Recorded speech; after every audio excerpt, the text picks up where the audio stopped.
Namaste, my name is Lakshmi. Today I will be introducing a very dear friend of mine and my yoga teacher, Dr. Shailaja Mulbagal. And welcome Shailaja. Together we will answer the frequently asked questions that we see in the comments pages. Hopefully our answers will give some clarity to the questions that you have asked.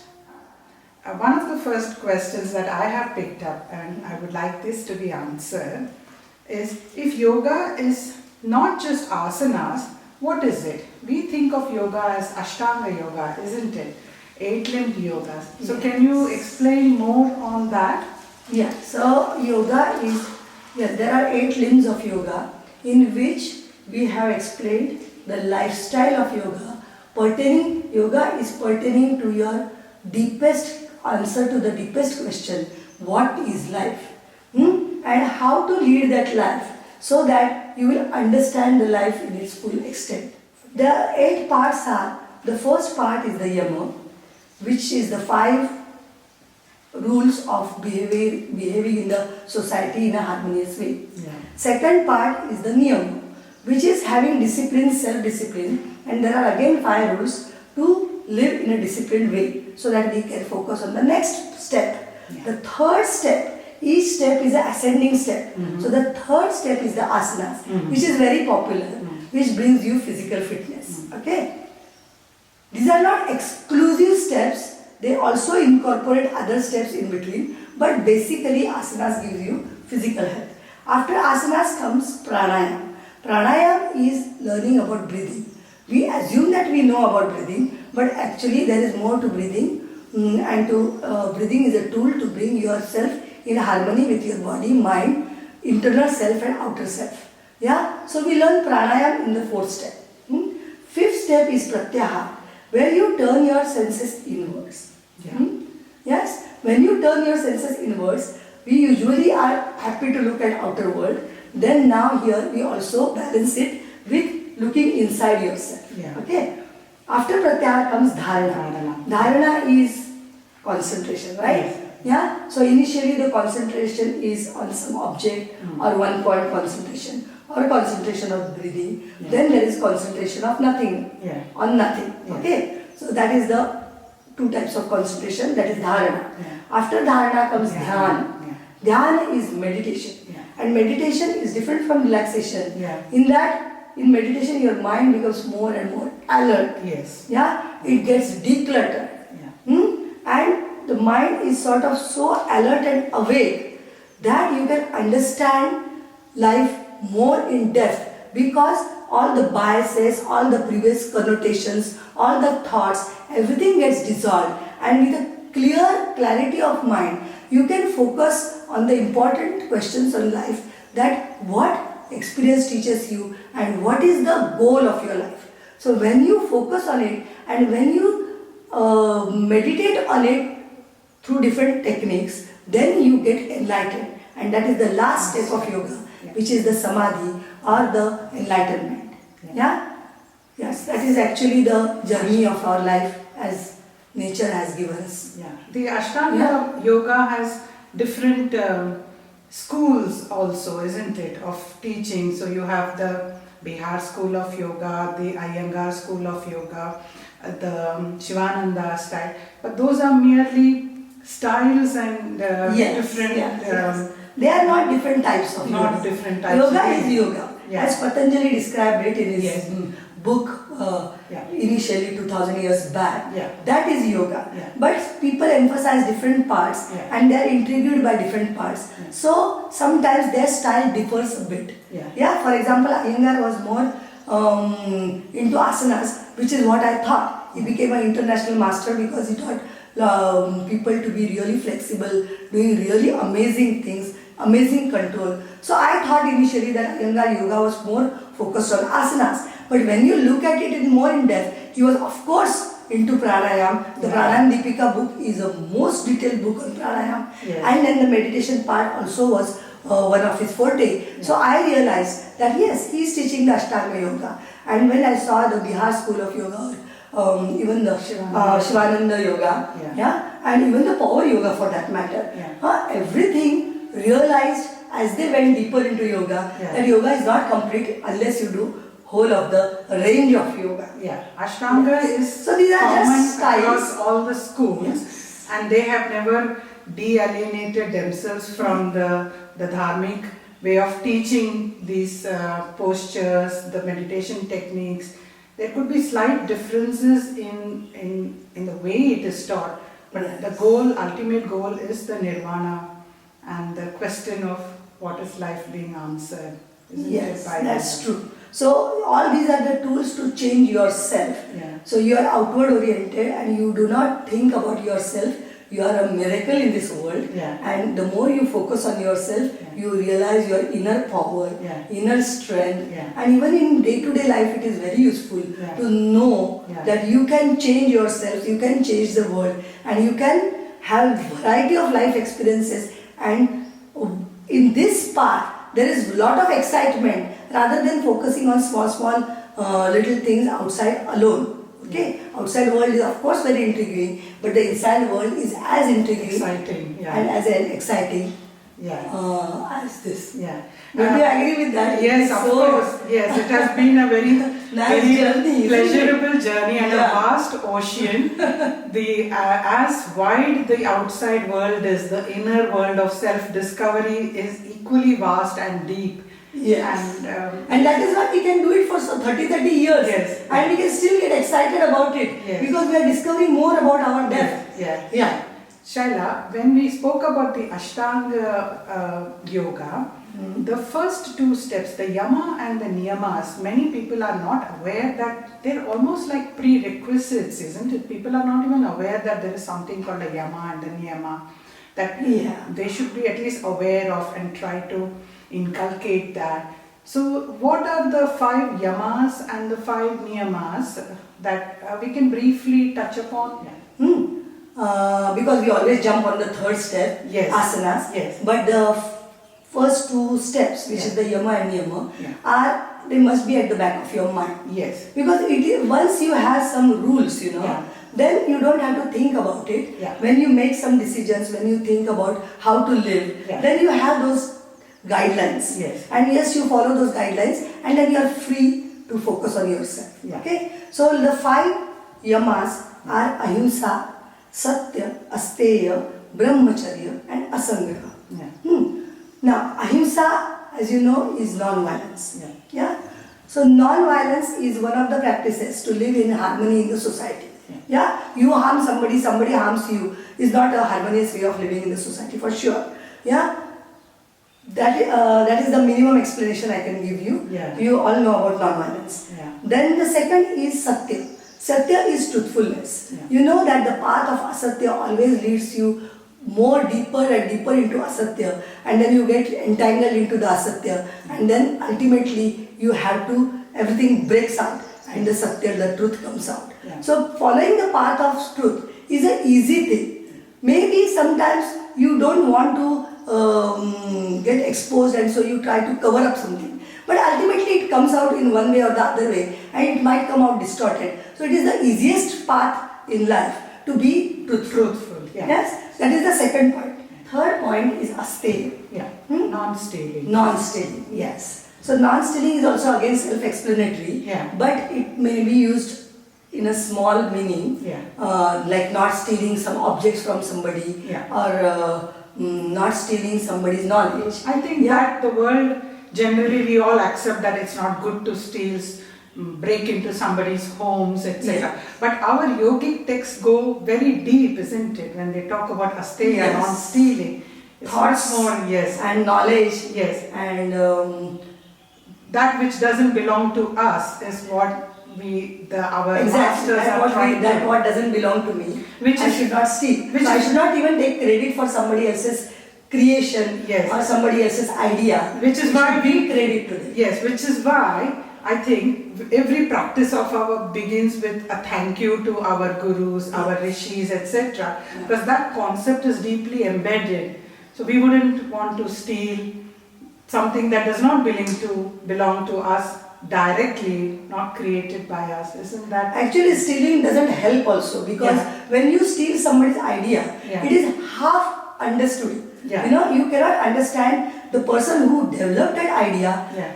knows what thinking went behind it, Yeah. and he can really understand the do's and don'ts, and the proper understanding of that idea is there. Yeah. When you steal it superficially, Yeah. and so you cannot even really use it properly. Yes, you know? yes. So non-stealing makes perfect sense Yeah. of not stealing somebody else's knowledge. Yeah. Okay. Yeah.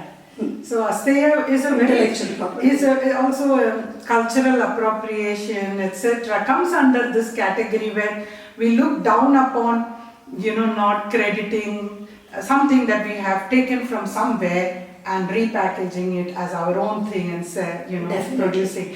I think in our books, actually, Shaila, we are trying to explain it very briefly via this video, but there have been volumes of books written upon each of these concepts, isn't it? Yes. Ahimsa, Satya, etc. astheya. Yeah. The next one would be brahmacharya. Yes. Yeah. Brahmacharya means people think celibacy. Yeah. But celibacy is not the meaning of No, brahmacharya. no. Brahma is, we think Brahma is God. Yeah. And charya means to live with the God. Yeah. So whenever we think that the presence of a higher energy with us, then we usually don't go wrong. Yeah. You know. For example, if I want to do something which my mother wouldn't approve, Yeah. I think of her and I would stop doing something which is really wrong to do. Yeah. So having the presence of higher authority in your mind all the time helps you to make decisions more in a more restrained way and more rationally, I would say. Yeah. Yeah, so that is brahmacharya, I think, Yeah. in its real meaning. Yeah. There are again big treatises written just on this aspect of Yeah, because Yama, nowadays isn't we it? don't believe in anything and we just want to do whatever comes to the mind. Yeah. Sometimes without having given it much thought. Yeah. So when we have the thought of a higher authority, then we always evaluate whether what we are doing is right or wrong. Yeah. And sometimes we know that it is wrong, we might go ahead. Yeah. But in this case we won't. Yeah. Next And the fifth one is asangraha. Yes. Asangraha is non-hoarding. Yeah. Whenever you hoard things, Yeah. you get attached to them also quite a lot. Yeah. And this hoarding goes on for our life. Yeah. The more we hoard, the more we want more. Yeah. The desires have no end. Yeah. So we get more and more attached to the external world. Yeah. I think if we live a simpler life and we declutter our physical things as well as our mind, we would live a more peaceful life, and we will live more in the present moment and enjoy our life to the fullest extent. So this is a very simple rule, but it has a very deep effect on us. Yeah. Yeah. So Shaila, then comes the Niyamas, isn't it? Yeah. What are the Niyamas? There are 5 niyamas again. Yeah. They are for your self-discipline. Yeah. Okay. So first is shuchita, which is cleanliness. Yeah. Second is santosh, Yeah. which is Yes. contentment. Yeah. Tapas. Then third is tapas, Yeah. which is working on something with lot of effort and continuity. Almost like Yeah. austerity, isn't it? Like you practice it with so much of dedication and depth. I think Yes, those yes, aspects yes. are covered under Word in this. the tapas. Yeah. And then the fourth one is swadhyaya, Yeah. self-study. Yeah. Of course, without swadhyaya, no art can be or anything can be learned. Yeah. Then the fifth one is Ishwar Pranidhana, Yeah. that whatever after doing everything, Yeah. you surrender to the God with this, which brings you humbleness. Yes. Okay, so these are the 5 rules. Yeah. A little bit more in depth, I can say that Shuchita covers not only physical cleanliness, but mental cleanliness and speech cleanliness. Yeah. Yeah. So manasik, kaik, and vachik cleanliness. Yeah. These 3 are covered in Shuchita. Yeah. That chapter. Santosh or samadhan. Yeah. People think that sometimes you cannot be contented. Otherwise, if you are too contented, then you will not aspire for more knowledge, or even you will not aspire for more knowledge. That is the downside of being contented. Yeah. But it is not true. Yeah. Being contented is that whatever efforts you have made, you have gotten something, and you be content that my efforts did give me fruits of my effort. But there is more to it, so you also aspire for new things. Yeah. So Shuchita should not make you be complacent, but it should still make you aspire for more achievement. That is the second point. Yeah.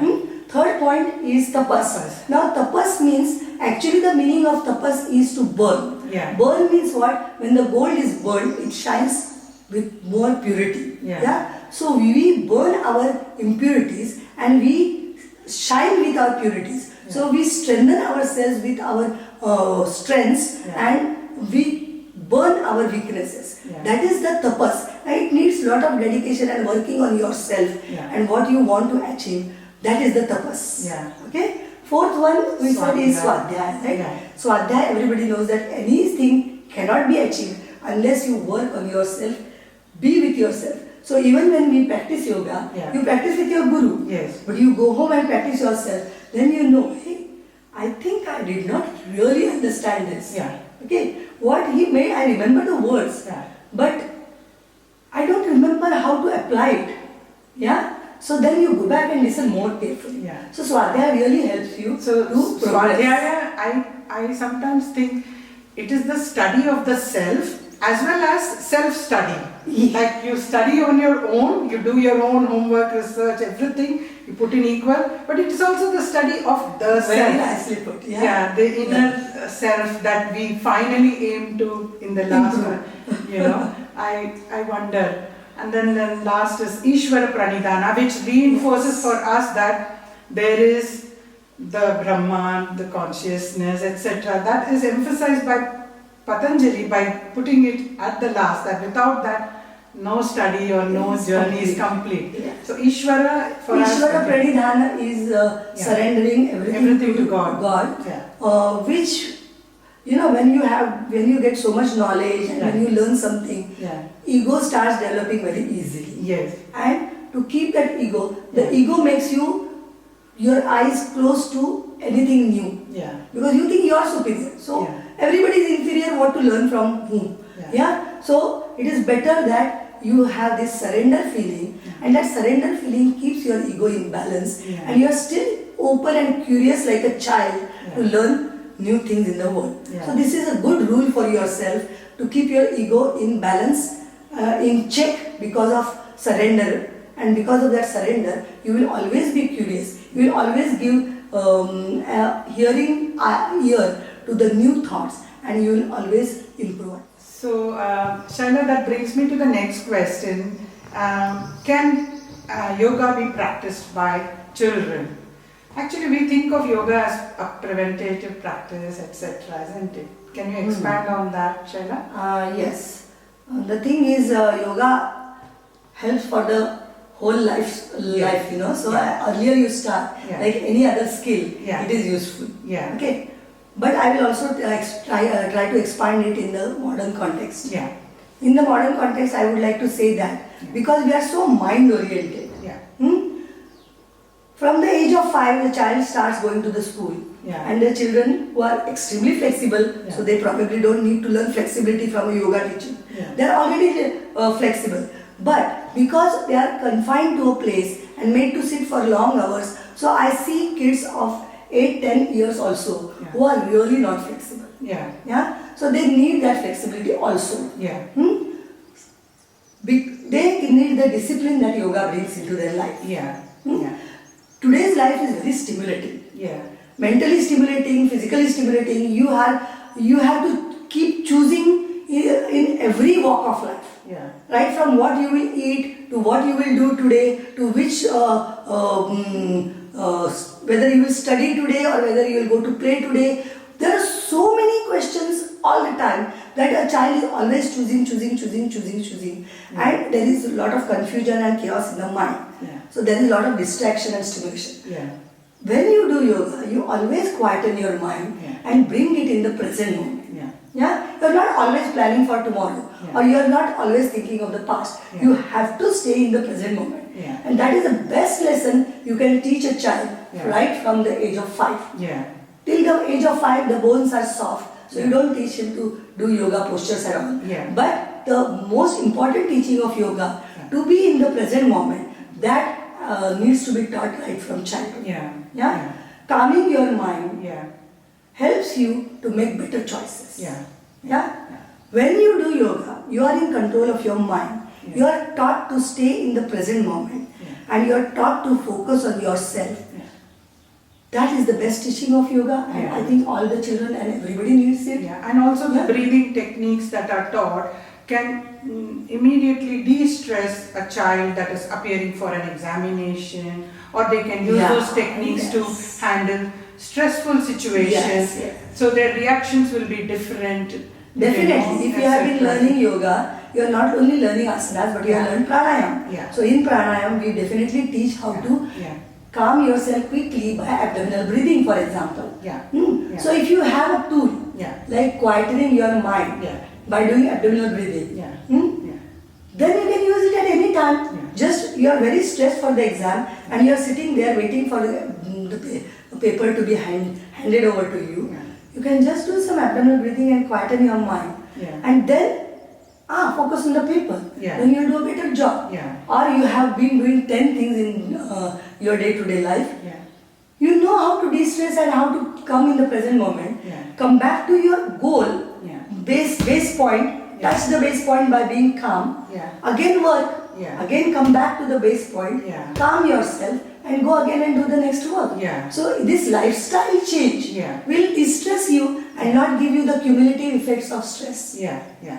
Now this is why I think it's a wonderful technique. It's one of the greatest gifts we can give to our children. There has been a lot of scientific evidence about the positive effects of yoga on young children's performances, athletes' performances.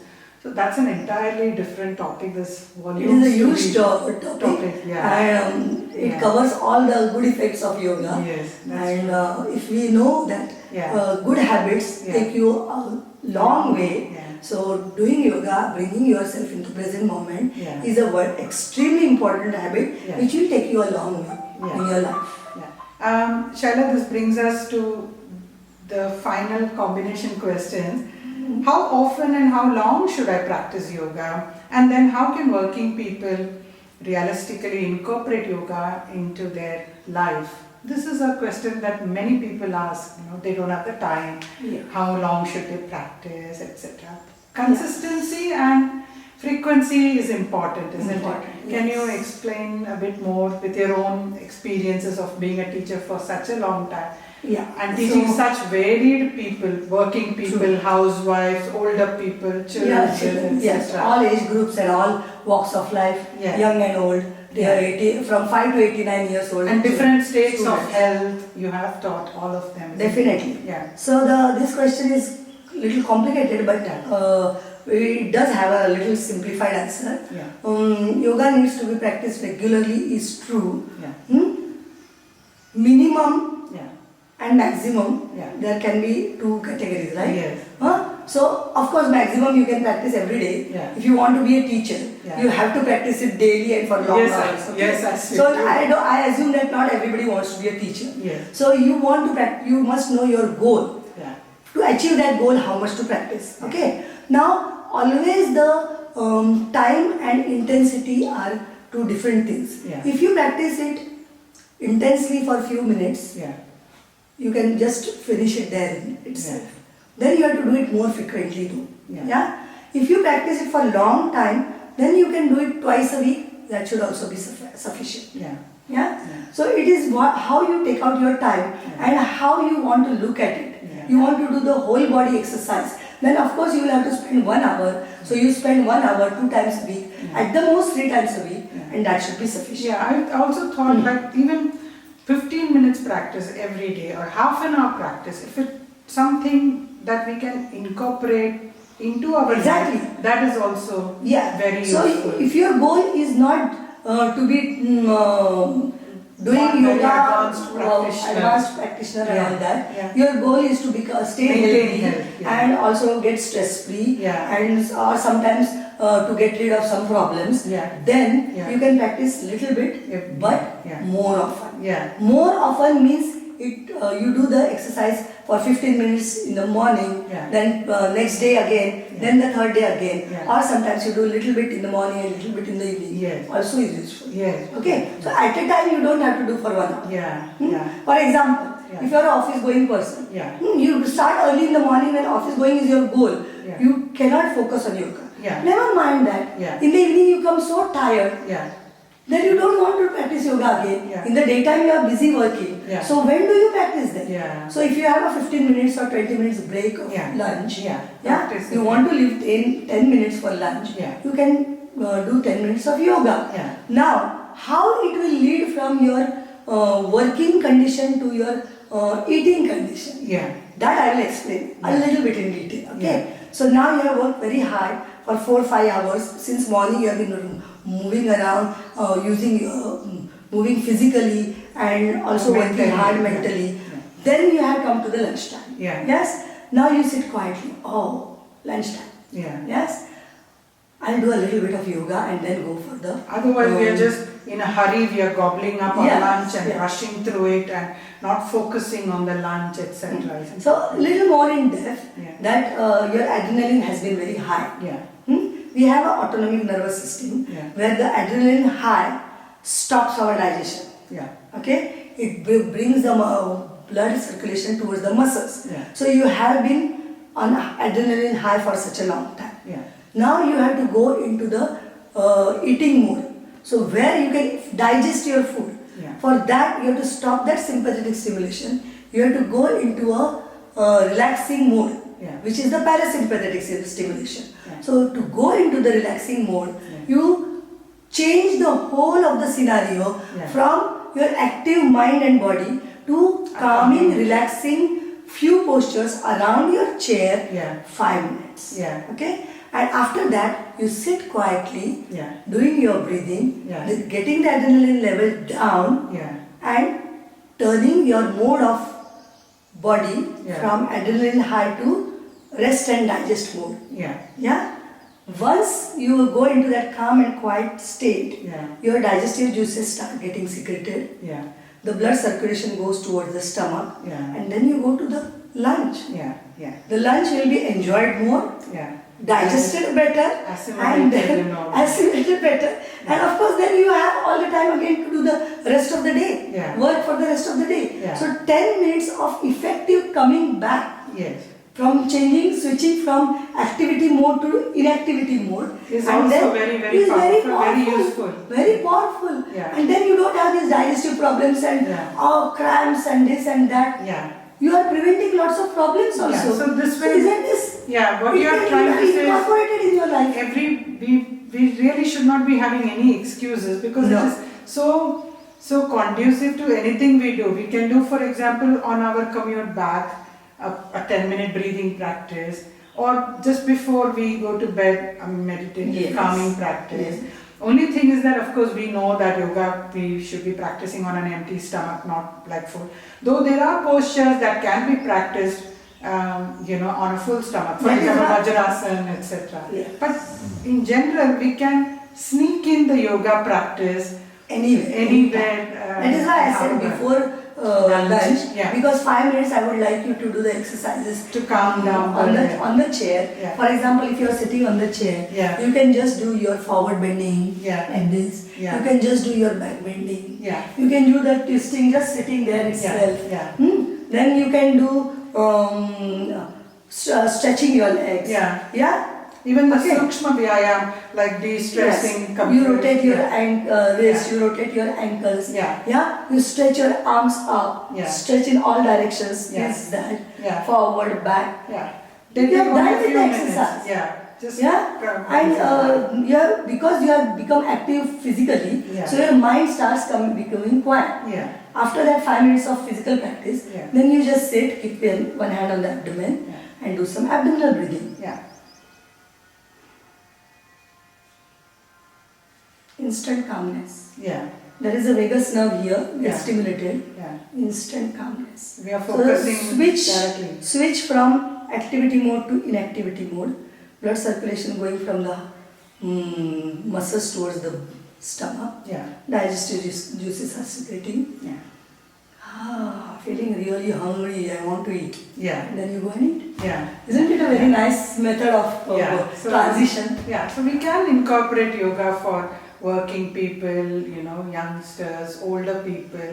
there are lots of possibilities, Yeah. isn't You it? know that you have worked and done both things together. Yeah. So I know you have the self-experience. Yeah. I do yoga comfortably for 1 hour because I'm a teacher. Yeah. But you have still done yoga Yeah. while working. Yeah. So this is the method you have It's used. not isn't without it? its challenges and its pitfalls, but then you have to keep at it again and again. And I Yes. found that a regular practice, even if it is 10 minutes a day, it puts me into that habit, and then automatically I somehow seem to find time to come to you more often, Exactly. to learn more, etc. So it's baby steps initially, and then True. learning and experiencing this ocean that we call yoga, isn't it? It is true. You know it very well. Yeah. So thank you so much, Shaila. Thank you for giving me these insights. Of course, I know a lot, but every time I talk to you, it's been always one more layer of meaning that I discover. Thank you very much. So I hope we have answered a few questions. If there are any more questions, doubts, etc., we are happy to always help our listeners, our viewers. Thank you so much. Thank you Namaskar. very much.